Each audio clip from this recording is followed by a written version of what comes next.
Fabio Costa, bienvenido a Contagio Cultura.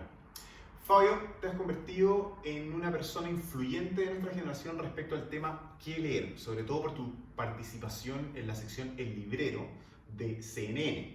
Así que quiero estrujar tus conocimientos respecto a este mercado y ver cómo avanzamos en esta cruzada de contagiar cultura. La primera es una pregunta de rigor que seguro te llega mucho. ¿Se lee poco en Chile o es más bien una percepción de eso?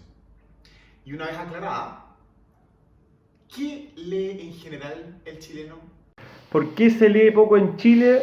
Bueno, yo parto con decir que no estoy de acuerdo con eso. Yo creo que en Chile sí se lee harto y cada vez se está leyendo más. Creo que la gente está, sobre todo las generaciones más jóvenes, están muy cercanos a la lectura de todo tipo, y eso es lo entretenido, que también el mundo editorial y el mundo de la creación de contenido se ha dado cuenta de eso y ha sabido responder de forma sumamente activa. Muchas veces se critica porque eso implica que hay veces que hay libros de youtubers, hay libros de, qué sé yo, biografías de personajes de la farándula, pero finalmente creo que en gustos no hay nada escrito y si a alguien le gusta, eso ya es una victoria. A ver, sería ideal que la lectura fuese mucho más masiva, como todo tipo de expresión artística y cultural. Yo creo que una buena forma de enfrentar eso es que nosotros, quienes estamos metidos en este mundo de una u otra forma, desde los que son los que crean contenido hasta los que nosotros lo conectamos con la gente, seamos más activos en crear nuevos canales, facilitarle a la gente el acceso, tanto dándole información, tanto hablándoles con una voz que sea amigable y que sea abordable, que en el fondo no generar una suerte de barrera para la gente, para que no sientan que la cultura está cada vez más lejos, al contrario, sino que acercárselas cada vez más. Hoy día hay muchas herramientas, muchos canales y por el otro lado también el apoyo ojalá de la autoridad en términos de que se hagan políticas mucho más pro cultura, donde aprendamos desde chiquitito a valorar la cultura mucho más, por ejemplo, lo que valoramos, no sé, el último smartphone que cuesta, no sé, una barbaridad. Respecto a qué leen los chilenos, yo diría que 60-70% de lo que se lee está más inclinado para lo que es ficción, es decir, novelas de todo tipo. Harto de ese porcentaje de ficción se marca por los libros que son los superventas, los Isabel Allende, los que vienen de afuera, que en el fondo son los que de cierta forma se masifican y mucha gente busca. Obviamente hay de todo y hay un porcentaje que es lo más tirado para no ficción, que ya son, qué sé yo, la ensayo, la periodismo, política, que a veces es más o menos dependiendo de la contingencia. En los últimos meses, por ejemplo, en Chile, desde octubre del año 2019, ha sido mucho más fuerte el tema de la no ficción y la ficción ha quedado un poco más de lado. Ahora en la cuarentena, en mi experiencia, la gente ha buscado así mucho más ficción porque se ve que están buscando un poco más de distracción. Yo como papá no puedo evitar, y lo habrán notado en todas mis otras entrevistas, enfocar el tema de la cultura a cómo podemos incidir positivamente en la educación de los niños, ya que creo que la mayoría coincide en que todo comienza ahí, en la infancia. Entonces la pregunta es, tú, también como papá, ¿cómo incentivas la lectura? Respecto a mi rol como papá y el acercar los libros a mi hijo, yo tengo dos hijos, un niño que va a cumplir 4 y una niñita que va a cumplir 2. Y sueño, por supuesto, con que ellos sientan la pasión que yo siento por los libros, por la cultura, por las artes en general. Yo soy muy de libro, no soy una persona que vivo el mundo arte, pero sí me apasiona mucho el universo de los libros. Y me encantaría que ellos también sientan esa pasión, ojalá por los libros o por cualquier otro formato de expresión artística. Para mí es complicado porque también me da mucho susto que mi, entre comillas, fanatismo les provoque a ellos a la larga una suerte de rechazo, porque no sé, pues en su época más adolescentes puedan pensar que no quieren parecerse tanto al papá o qué sé yo. Sí tenemos libros en la casa, sí trato de jugar mucho con el tema de la creatividad, inventamos historias, hacemos juegos así, Les dejo que jueguen mucho con los libros, les enseño sí a tener cuidado, que no hay que maltratarlos, pero tampoco les pongo tantas barreras como para que ellos sientan que el libro es una cosa que no se puede tocar, que no se puede, casi que hay que tratarlo como si fuera así como valioso, no en términos el contenido por supuesto que es muy valioso, pero el formato finalmente es papel y si se rompe, no sé, hay alternativas.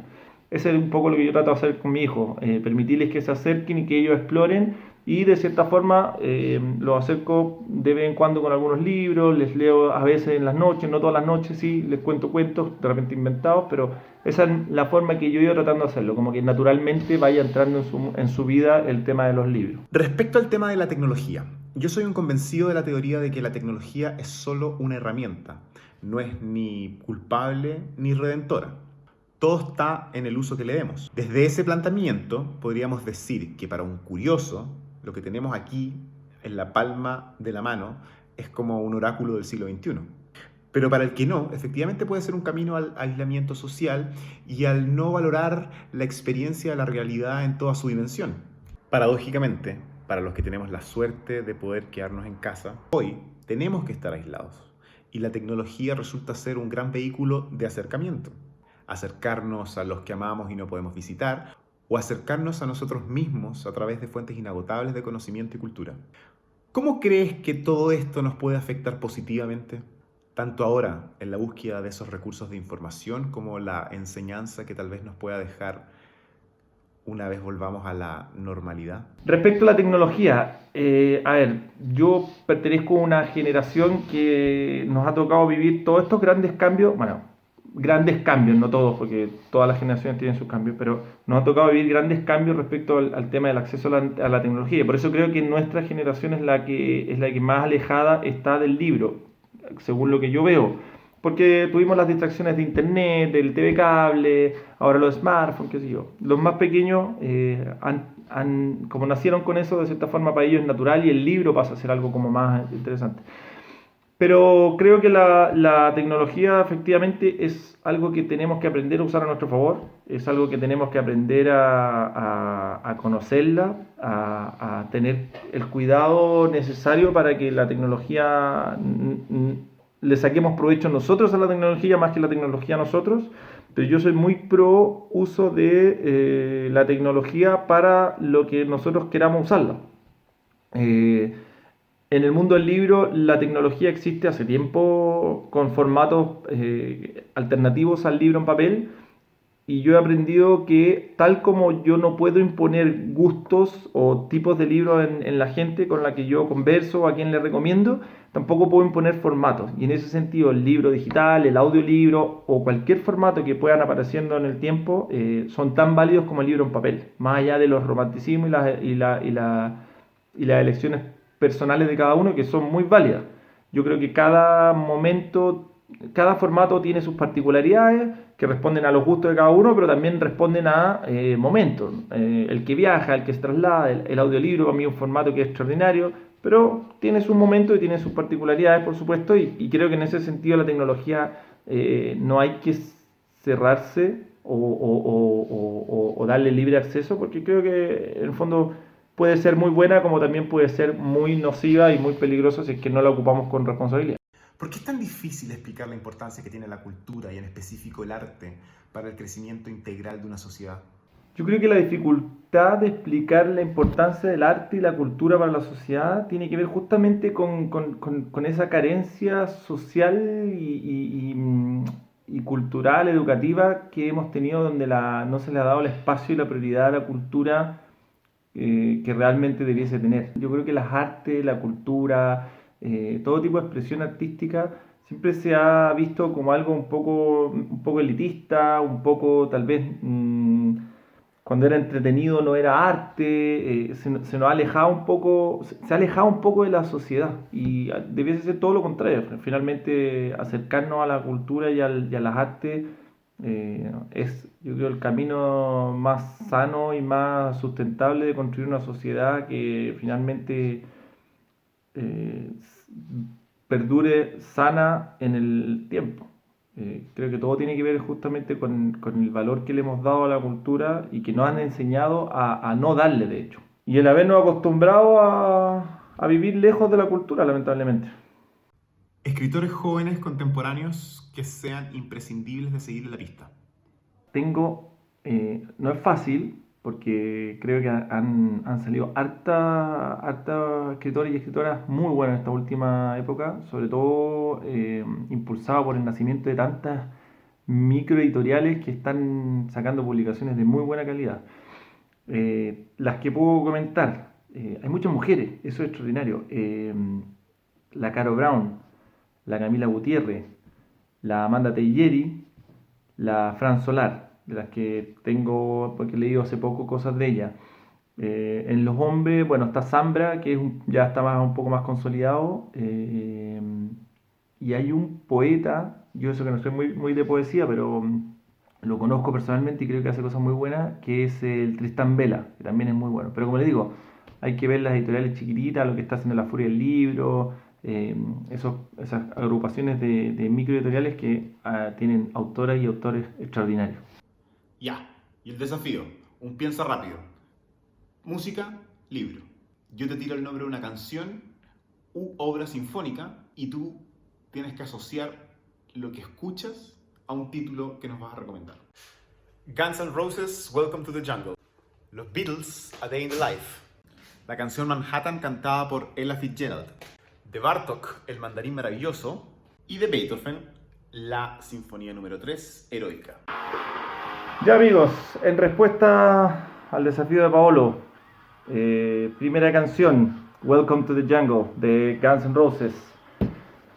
Y el libro que yo recomiendo en relación a esa canción, José Saramago, Ensayo sobre la ceguera, la historia de una ciudad que vive una suerte de pandemia donde la gente empieza a quedarse ciega.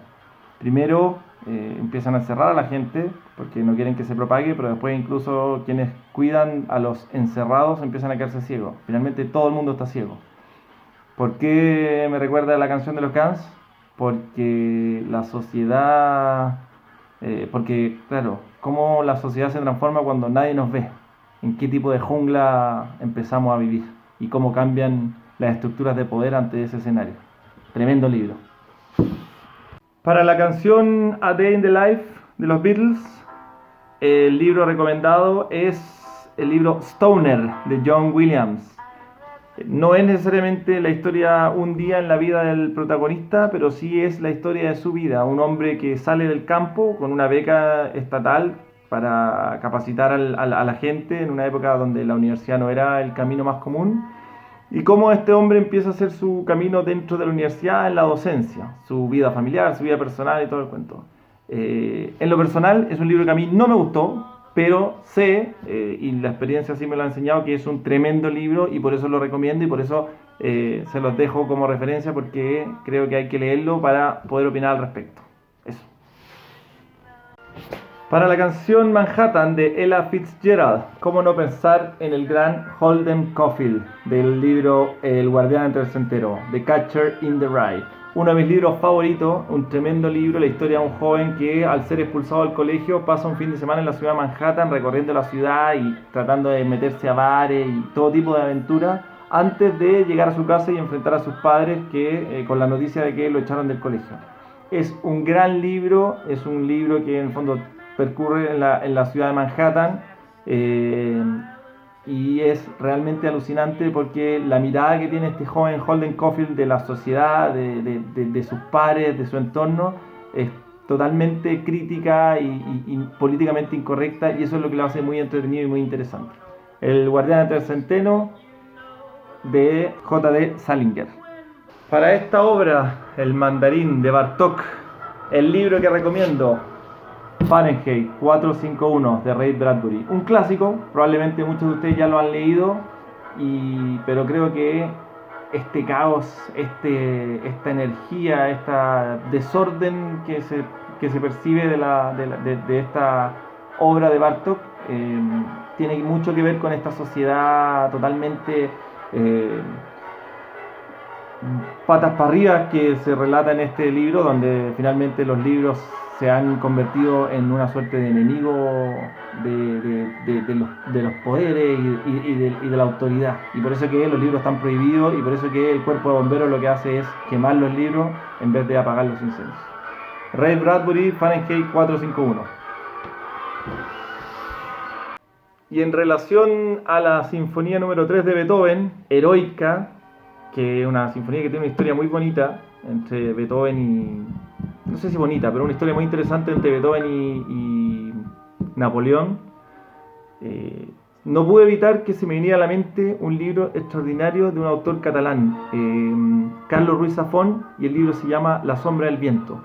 ¿Por qué ese libro? Porque cuando yo me compré ese libro, muchos años atrás, diría unos 15 años atrás, venía en una versión con un CD de música clásica compuesta por él.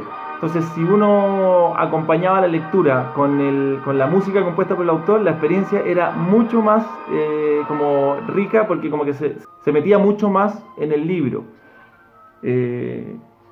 Escuchando esta obra, pensando en el libro, no pude evitar pensar en ese libro, porque, como les digo, es la única vez que yo he acompañado así tan de forma relacionada un libro con una composición musical de música clásica.